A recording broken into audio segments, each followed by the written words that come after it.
300년 전 18세기가 도래할 즈음 문무를 겸비했던 중국의 강희 황제는 새로운 왕조의 번영 시대를 열어갔고 먼 곳 서방 세계에 관심을 갖기 시작한다.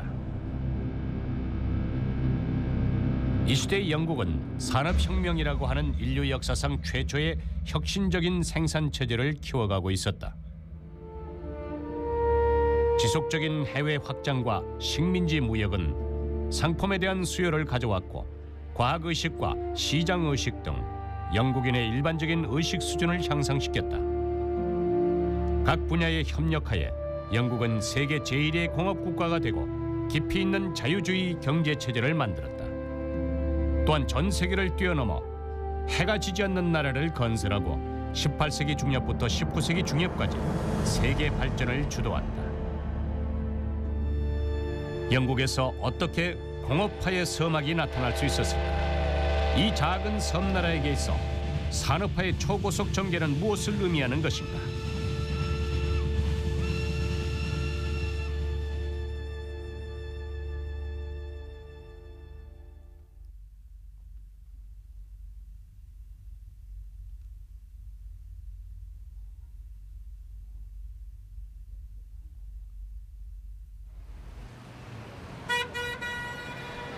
영국의 서북부, 이곳은 그린옥이라고 불리는 작은 해변 도시.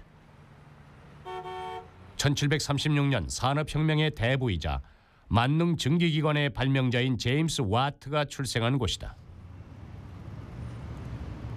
오늘날 이 도시는 아름답고 고요하다. 항구에는 수많은 유람선이 정박하고 있고 거리에는 차들이 많지 않아 사람들이 살아가기에 편안한 마을이다. 그러나 불과 300년 전 이것은 전혀 다른 모습이었다. 유럽 담배 생산의 중심지인 글래스고가 인접해 있어 출항지로서 그린옥은 매우 중요했다. 항구에는 중대형 선박들이 이리저리 오가고 도시에는 물건을 실은 마차들이 요란하게 움직이며 술집의 상인들은 아편을 피워대며 열변을 토해댄다. 와트의 조부와 부친은 상인들 중에서도 성공한 사람들로 그린옥에서 가장 잘 나가는 담배 무역에 종사하고 있었다. 산업혁명 이전의 영국은 이런 와트 가족과 같은 가정이 많았다. 그들은 신교육 사상의 영향 속에서 부의 창조와 이윤 추구에 모든 노력을 기울이고 있었다. 영국인들은 현실의 성취가 곧 하느님과의 소통이며 자신들이 하늘로부터 선택된 민족임을 증명한다고 생각했다. 그들의 말을 빌리자면 돈 버는 것이 인생에서 가장 중요한 일이었다. 와트의 부친 시대에는 그린옥과 미국 버지니아 간 무역이 진행되고 있었지만 그것은 영국 전체 무역 중에서 아주 작은 부분이었다. 1686년 통계에 따르면 당시 반에 가까운 영국 선박들은 모두 미주나 인도 무역에 종사하고 있었으며 이는 당시 모든 국가들에게 선망의 대상이었다. I think one of the most important consequences of the political stability ushered in by the Glorious Revolution was the confidence in a government which ordinary citizens felt that they could trust. And because they felt well disposed towards government, they were prepared to be taxed in its support. They were much more willing to bear the taxation necessary to fight the battles in which they were engaged, particularly with the French and the Spaniards in the early 18th century. 1763년 7년간의 영국 프랑스 전쟁을 통해 영국은 앞서가던 프랑스와 스페인을 잠시 앞지를 수 있었다. 영국의 한 역사학자는 이렇게 말했다. 전쟁이 끝나면서부터 영국은 그 주변 국가의 중요함에 대해 생각하지 않았다. 영국은 더 이상 유럽의 여러 국가 중 하나가 아니었고 더 이상 독일, 러시아나 프랑스 같은 나라는 영국의 적수가 되지 못했다. 영국은 유사 이래 처음으로 스스로를 세계적인 대국으로 인정하게 된다. In terms of status, it made a major impact upon Britain. It was the first time that a war overseas, a war at sea, had clearly had a decisive impact on European diplomacy. It could no longer be ignored by Spain or France that if they went to war with Britain, they would lose their imperial possessions. 식민지의 확장과 해외 시장의 확장으로 각종 상품들의 수요가 늘어갔고 수공업 공장으로 지탱하던 생산 능력은 더 이상 수요를 감당할 수 없었다. 이 점을 해결하기 위해 영국은 거의 모든 것을 동원하기 시작한다. 한 영국 방적업자는 런던의 한 대리상 쪽으로부터 이런 얘기를 들었다. 당신이 평직포를 얼마나 생산할 수 있든 간에 내가 모조리 사겠습니다. 빨리 좋은 방법을 생각해 보십시오. 산업화 과정에서 전도 유망한 사업입니다. 시장에서 블랙홀같이 솟아오른 수요는 우선 방직업에서 나타났다. 그 이유는 이 분야의 생산품이 일반 사람들의 생활과 밀접한 관계가 있기 때문이었다. 더욱 빠른 속도로 생산하기 위해 공인들의 총명한 지혜가 동원되기 시작했고 신발명품들이 계속 이어지면서 영국은 점차 산업혁명의 도화선에 접근한다.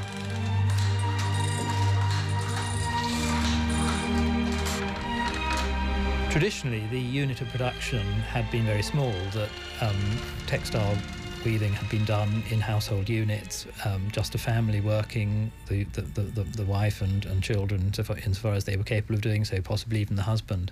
But with the introduction of these inventions, such as the spinning jenny and flying shuttle, it meant that the scale of production could be vastly increased and more people could work together in a single unit.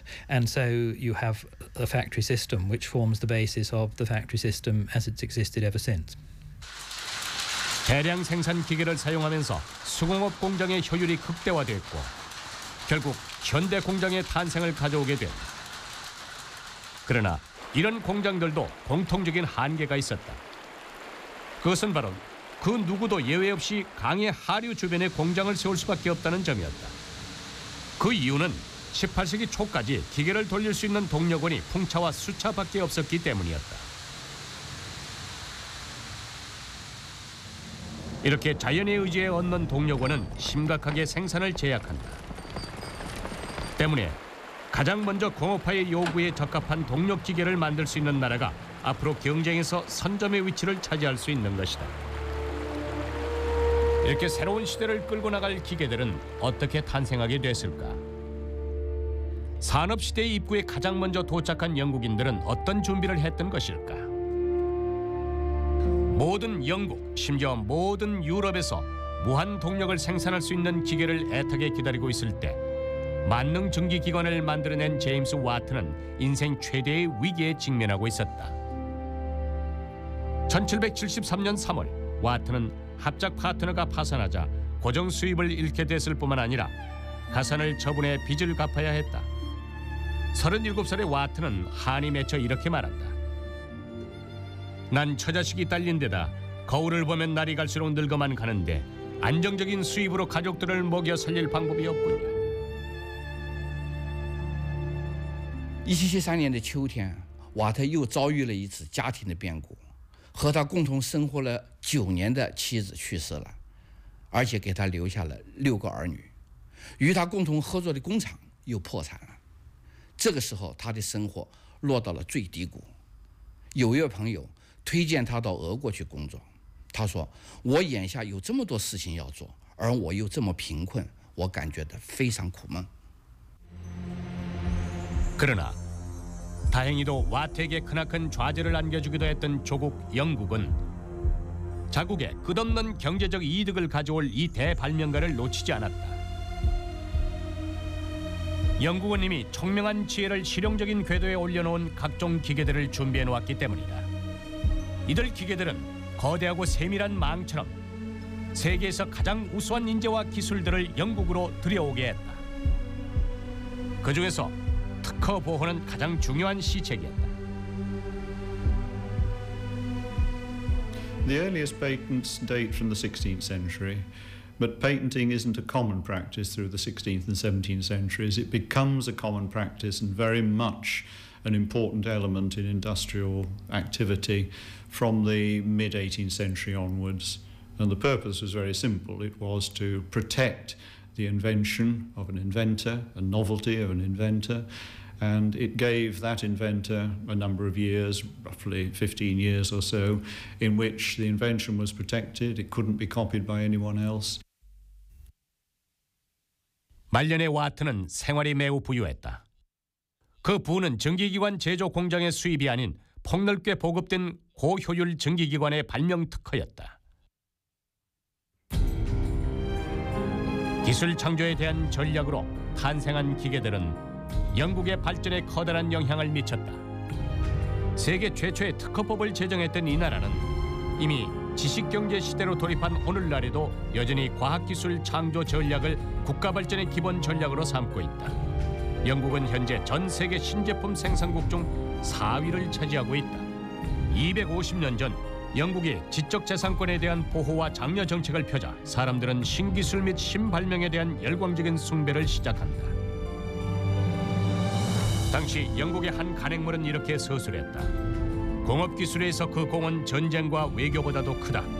교회나 대학, 추상과 철학, 문학이 쌓은 것보다 크며 사회적인 변화 측면에서는 우리의 법이 쌓은 공보다도 크다. 공업기술에 대한 전 민족적인 숭배 속에서도 가장 열렬한 지지를 보인 것은 영국의 신흥 계층들이었다. 기술과 발명은 그들과 가장 밀접한 이익관계가 있었기 때문이다. 이들 계층을 당시 공장주라고 불렀으며 오늘날에는 기업가라고 부른다. 1773년 그들 중에 일원이 러시아로 떠나려 하던 와트를 만류했는데 그가 바로 매튜 볼튼이었다. 博尔顿的缩合工厂在伯明翰，伯明翰呢是当时英国的小五金生产的中心。博尔顿的工厂有1000多个员工，它主要是生产小五金器械，甚至包括望远镜之类的产品。但是博尔顿呢，他非常有眼光，他看到英国工业正在兴起，许多新的工厂需要新的动力，于是呢，他就决定转产蒸汽机和加工机器。 후에 볼튼과 와트가 손잡고 최초의 전기기관을 제조했을 때 영국 국왕이 그들의 공장을 참관한다. 국왕은 볼튼에게 무엇 때문에 바쁜지 물었고 볼튼은 지금 군주들이 꿈속에 그리던 제품을 제조하느라 바쁩니다라고 답하자 국왕이 그게 무엇이냐고 다시 물었다. 이에 볼튼은 힘입니다, 폐하라고 답한다. 이런 선견지명이 있던 볼튼은 생활고 때문에 고민하고 있던 와트에게 편지를 보낸다. 난 발전기를 창조해내기 위한 모든 조건을 갖췄으며 우린 전 세계 각종 규격의 발전기를 보급할 것입니다. 또 당신이 필요한 투자자가 되어 당신의 부담을 줄이고 당신 제품을 전 세계에 소개할 것입니다.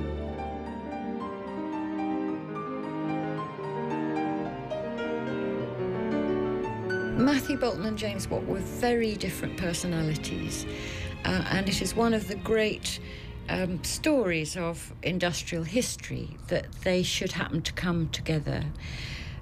James Watt was careful, he was slow, he was very anxious, he was often depressed, and he would put his work aside or feel like giving up completely. Matthew Boulton was enormously ebullient and jolly and got on with people very, very well and was always optimistic, where Watt would say, it isn't going to work. Boulton would say, of course it is, just do it a bit more.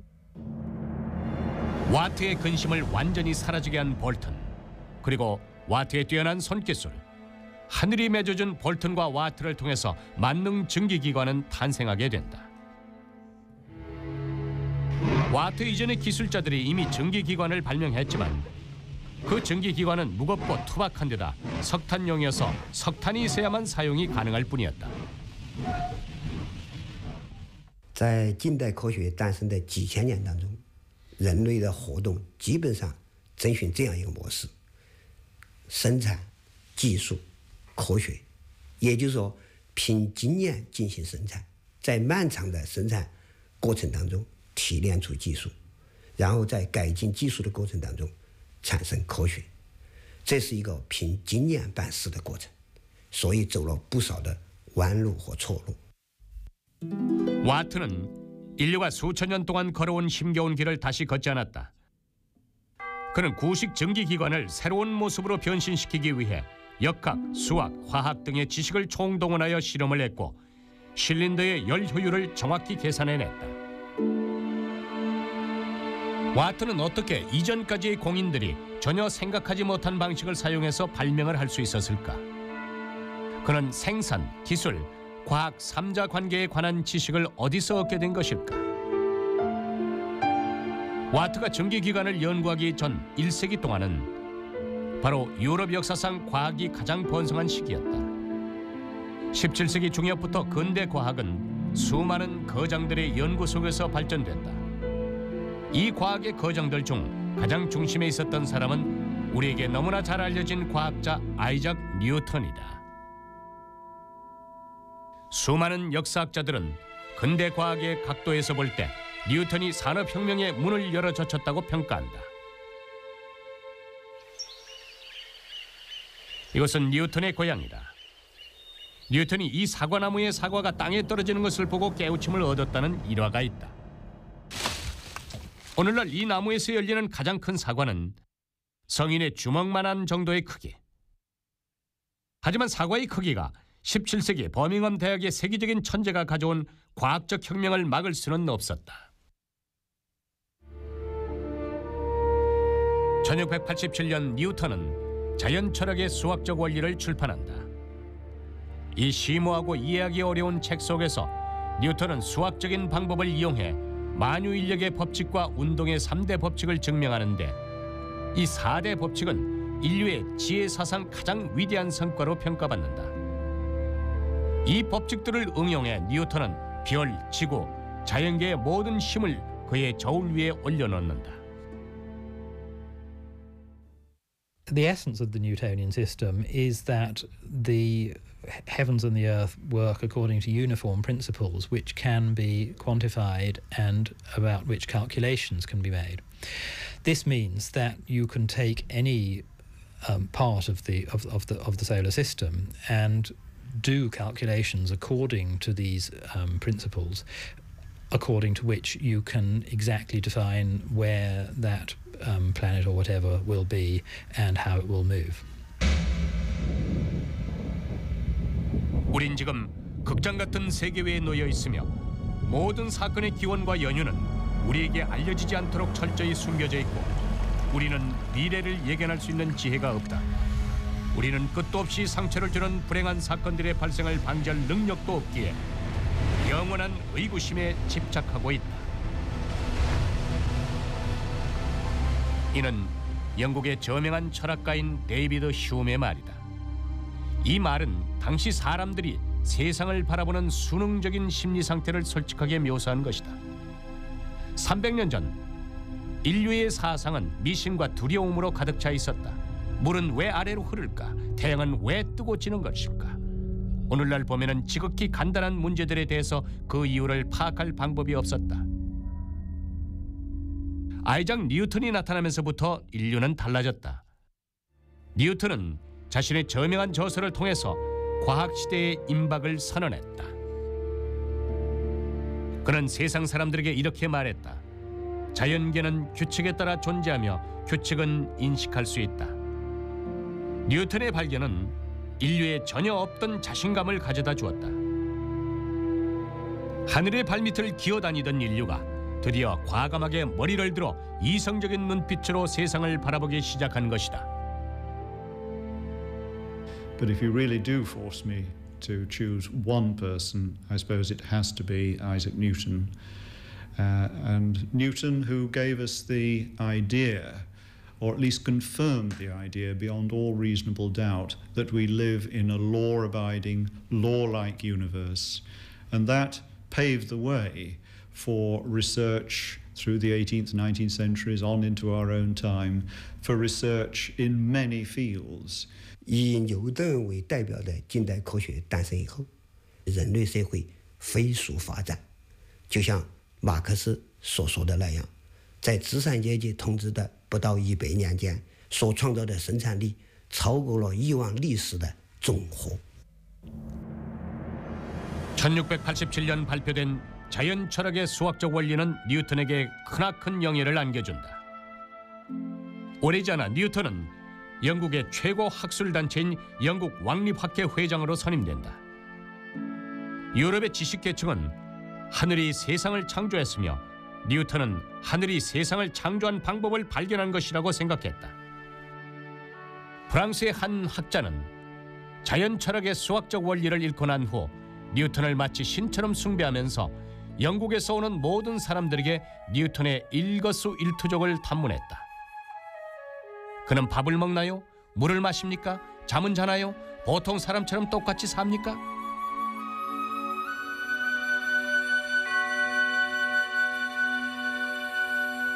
과학자로서 뉴턴의 머리 위에 비치는 광채는 세상에서 가장 아름다운 빛이 비춰지는 것이라고 할 수 있다. 그러나 그의 몸에는 그런 영웅의 모습과는 어울리지 않는 약점이 있었다는 사실을 보통 사람들은 잘 알지 못한다. I think it would be fair to say, and there are many tales about him being difficult. He had an argument with Hooke, who was another great scientist of the day, and an argument about who thought up which idea first. And one story is that he is supposed to have disliked Hooke so much that he had all the portraits of Hooke destroyed. And so we have 4 or 5 portraits of Newton, but no portraits of Hooke.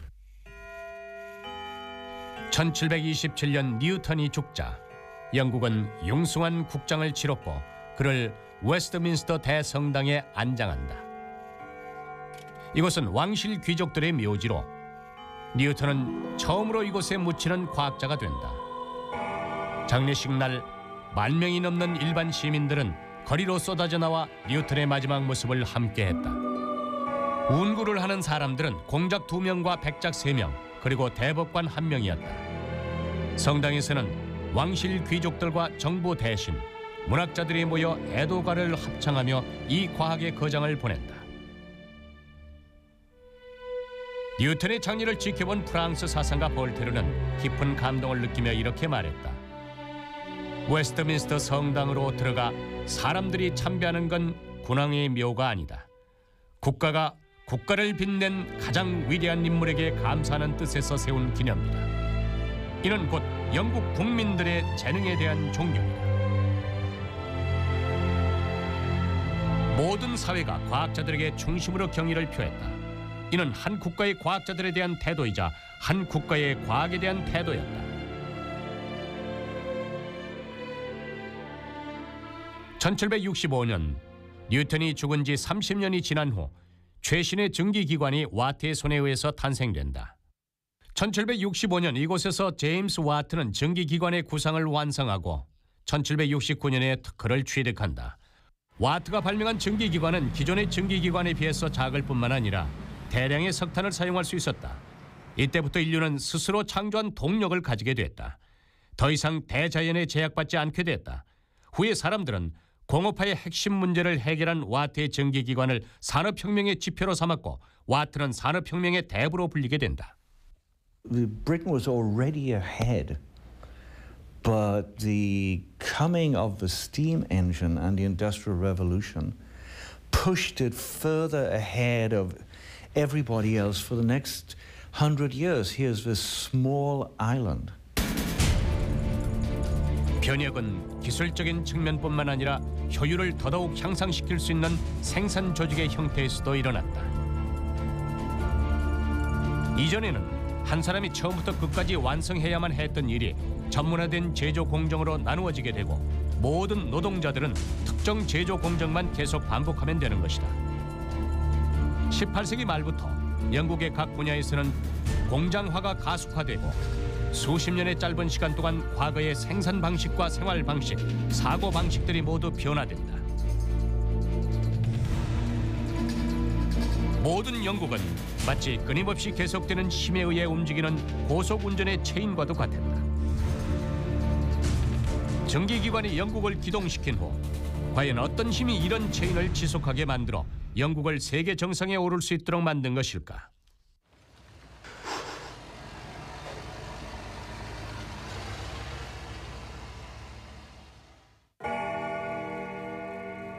와트와 볼튼이 전기 발전기의 마지막 완성품을 만들 무렵 50살이 된 런던의 한 학자는 자신의 책을 출판 전에 수정을 하고 있었다.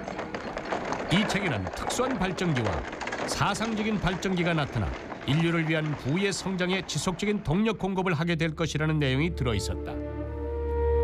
이 책은 공업화가 더 이상 기계 발명과 상품 제조 단계에 머물러서는 안 되며 사회 발전에 있어서도 혁명이 나와야 한다고 말한다.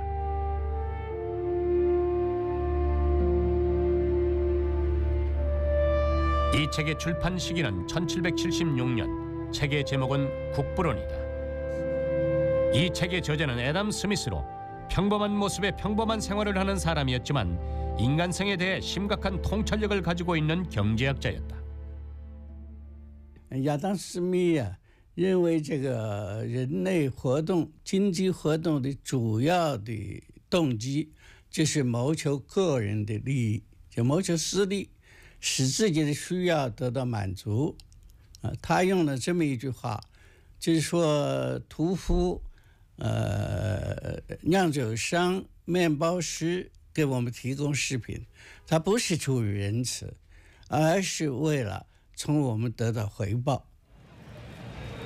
애덤 스미스는 보통 사람들은 공익을 증진하려고 의도하지 않으며 얼마나 증대시키는지 알지 못하지만 모든 사람들이 개인의 이익을 추구하는 가운데 보이지 않는 손의 인도를 받아 원래 의도하지 않았던 목표를 달성하는 데 결국 이것이 사회나 국가 전체의 이익을 증대시킨다라고 인식했다.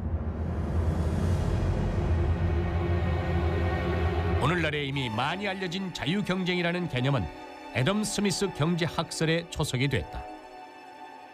He's best known of all for the notion of the invisible hand, the idea that spontaneous trades between individuals in the market economy, will tend to create an efficient allocation of resources and be conducive to the relatively high levels of income which a market economy can create. 국부론에서 제시한 경제 생활을 제어하는 보이지 않는 손. 이것은 오늘날 경제학자들이 자주 거론하는 시장의 수요 공급 원칙이다. 이 이론에 근거해 애덤 스미스는 매우 영향력 있는 대외 무역 전략을 제시한다. Smith argues that, look, we can stay protectionist and conquering and solely monopolistic and make a lot of money. But we can make much more money if we go for free trade. And what's more, we can make other people wealthy so they will buy more and more of our goods. 뉴턴이 산업혁명을 위해서 과학의 열쇠를 창조했다면 와트는 이 열쇠를 가지고 산업혁명의 문을 열었고 애덤 스미스는 보이지 않는 손을 휘둘러 산업혁명의 추진을 위한 새로운 경제 질서를 확립했다. 영국의 저명한 역사학자인 토인비는 산업혁명의 본질은 석탄, 철강, 방직공업 속의 변혁도, 전기기관의 발전도 아닌 이전까지 부의 생산 및 분배를 지배하고 있던 중세적 규칙 조례를 대신한 경쟁이라고 생각했다. 기술 혁신보다 더욱 커다란 영향은 경제 사회 운행 규칙의 변화이다. 애덤 스미스가 말한 보이지 않는 손은 후에 와트와 볼튼으로 대표되는 신흥 계층에 의해 신성한 이론으로 추앙받았다. 그들은 애덤 스미스의 이론으로 가장 큰 이익을 얻은 사람들이다. 그들은 서방의 각국 의회에서 대다수 의석을 차지했고 애덤 스미스의 이론은 국가 정책에 커다란 영향을 미치기 시작했다. 이로 인해 자유주의 경제 체제가 형성된다. 斯密的理论呢，是在这个资本主义发展以前发表的，它起了一个促进资本主义发展的作用，使英国成为第一个世界强国、世界霸权国家，也使全世界的资本主义得到发展。 국부론이 출판된 지 12년이 지난 어느 날 런던에는 한 차례 소나기가 내리고 안개 자욱한 공기는 삽시간에 신선하고 상쾌한 공기로 바뀌었다. 이날 밤 일개 세간원에 불과하던 애덤 스미스는 한 공작집의 손님으로 초대받는다. 거실에는 영국 경제의 거의 모든 명맥을 장악하고 있는 왕공 귀족들과 상계의 거물들이 있었으며 당시 영국 정부의 수상이었던 피트도 그 안에 있었다. 스미스가 마차에서 내려 거실로 들어가자 자리에 앉아 담소를 즐기던 신사들이 즉시 화제를 돌렸고 모두들 스미스에게 차례대로 안부를 물었다. 스미스는 쑥스러운 듯 말했다. 여러분 앉으십시오. 이때 스미스 주변에 서 있던 피트 수상이 심각하게 말한다. 박사가 앉지 않으면 우린 앉을 수 없습니다. 학생이 선생님보다 먼저 앉는 법이 어디 있습니까?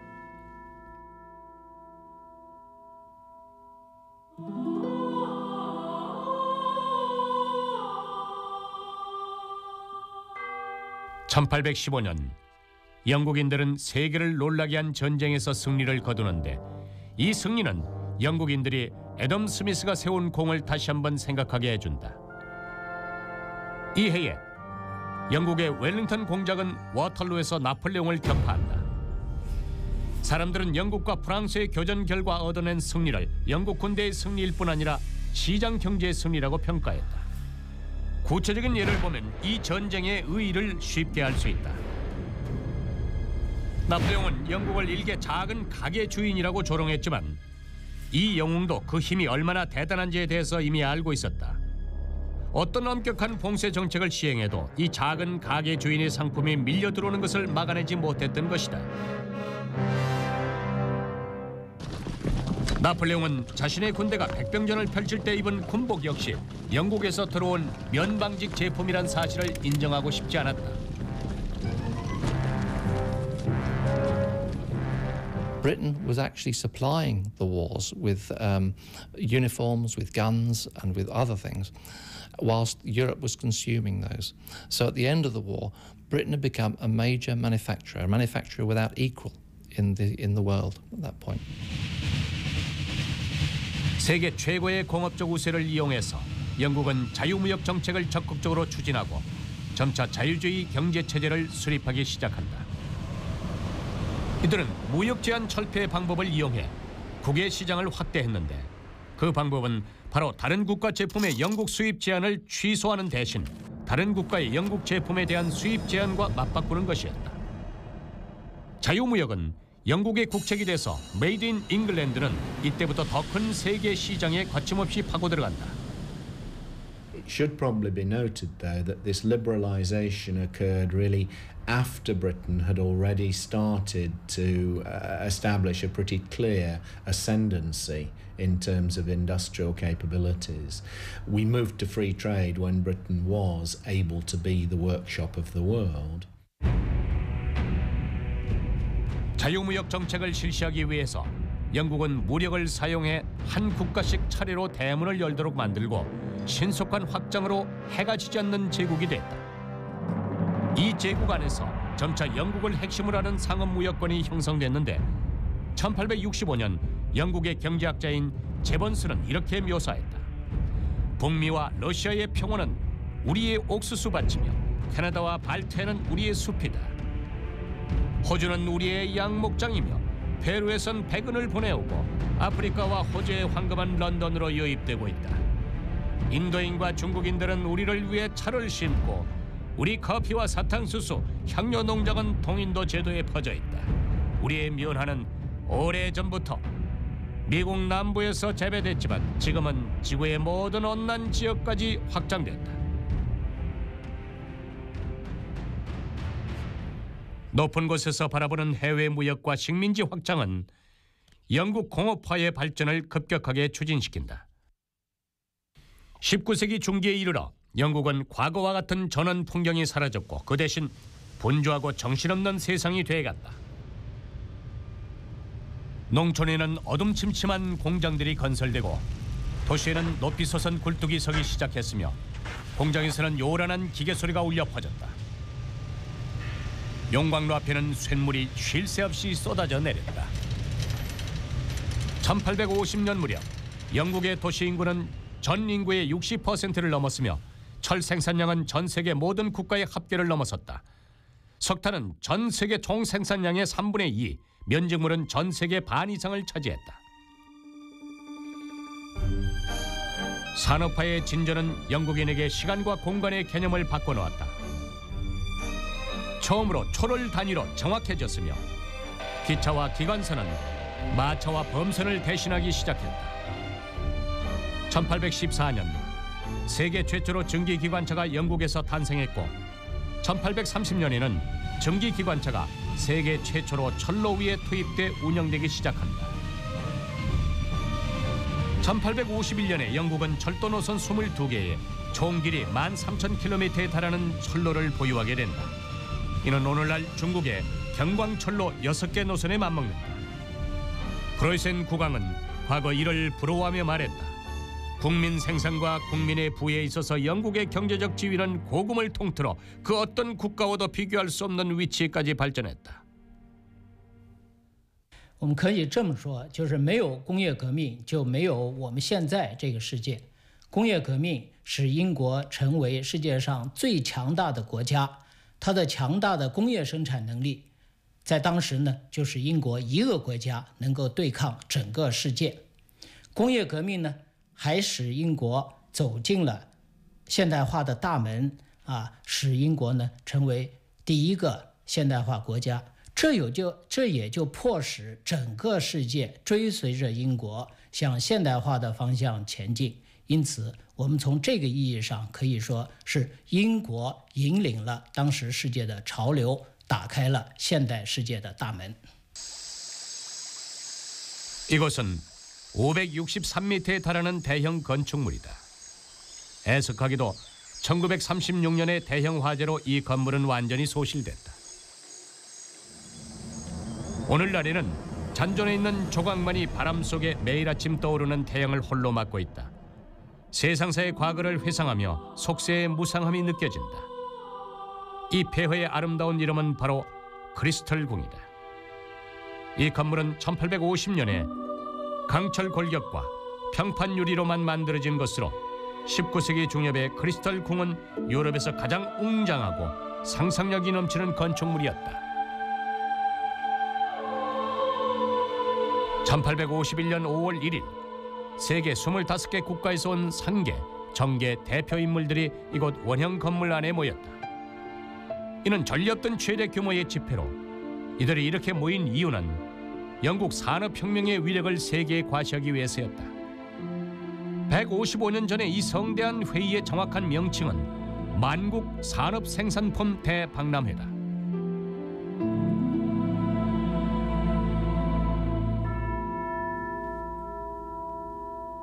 这次伦敦博览会开幕以后，可以说是人潮涌动，展出的展品可以说是不胜枚举。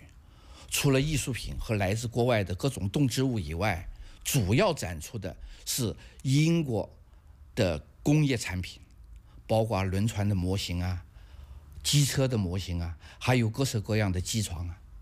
这标志着英国已经成为了一个名副其实的世界工厂，也标志着 英国的工业革命取得了成功。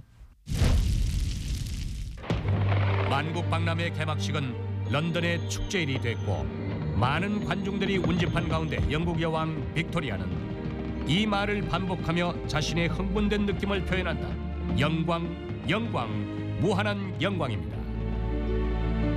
18세의 재위에 오를 때 자신이 무엇을 해야 할지조차 모르던 이 여왕은 82세에 별세했다.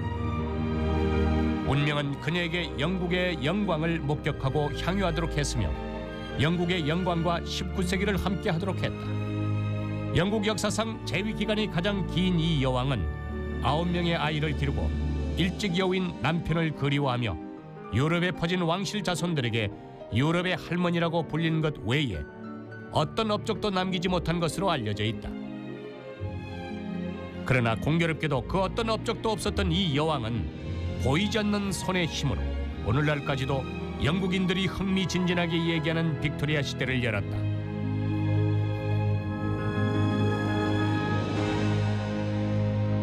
(1851년 5월 1일) 여왕은 이전까지 없던 교만과 자신감을 품고 크리스털 궁으로 간다. 저녁에 돌아온 후 42살의 빅토리아 여왕은 일기 속에 이렇게 썼다. 우리 역사상 가장 장중하고 아름다우며 성대한 날이었다.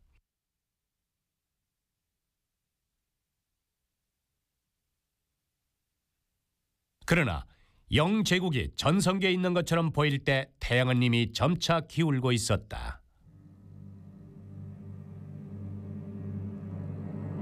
갈수록 방대해지는 식민지는 영국에게 거대한 발전 자원이 되는 동시에 점차 거대한 부담이 되고 만다.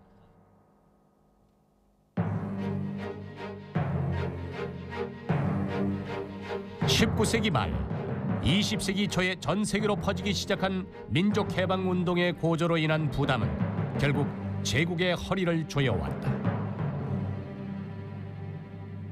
As we move on beyond 1850, I think we start to find that the territories which are added to empire are not on the whole hugely valuable, but they do take up resources to be administered, to be defended. And as a result, people who've done calculations tend to suggest that by the second half of the 19th century, what we might call the rate of return, the rate of profit on the British Empire, is rather small. By the 1940s, she had a choice. She could either continue to spend heavily overseas on imperial and great power status, or she could spend her resources on improvement for her people at home. She chose the latter. Inevitably, as a consequence of that, empire had to be dismantled. 19세기 후기부터 독일과 미국이 따라붙으면서 제2차 산업혁명의 조류를 리드하기 시작한다. 더욱 곤란한 문제는 자유경제체제가 가져다준 오류였다. 이 경험은 20세기 영국과 그리고 세계에 침통하고 엄중한 교훈을 가져다 주었다. 영국인들이 도취된 상태에서 깨어나 제국의 상공 위에 떠 있는 석양을 본 순간 새로운 태양은 이미 대서양의 또 다른 종단 아메리카 대륙에서 뜨기 시작하고 있었다. 한 시대를 풍미했던 세계 대국의 운명은 또 한 번 그 대단원에 막을 내린다.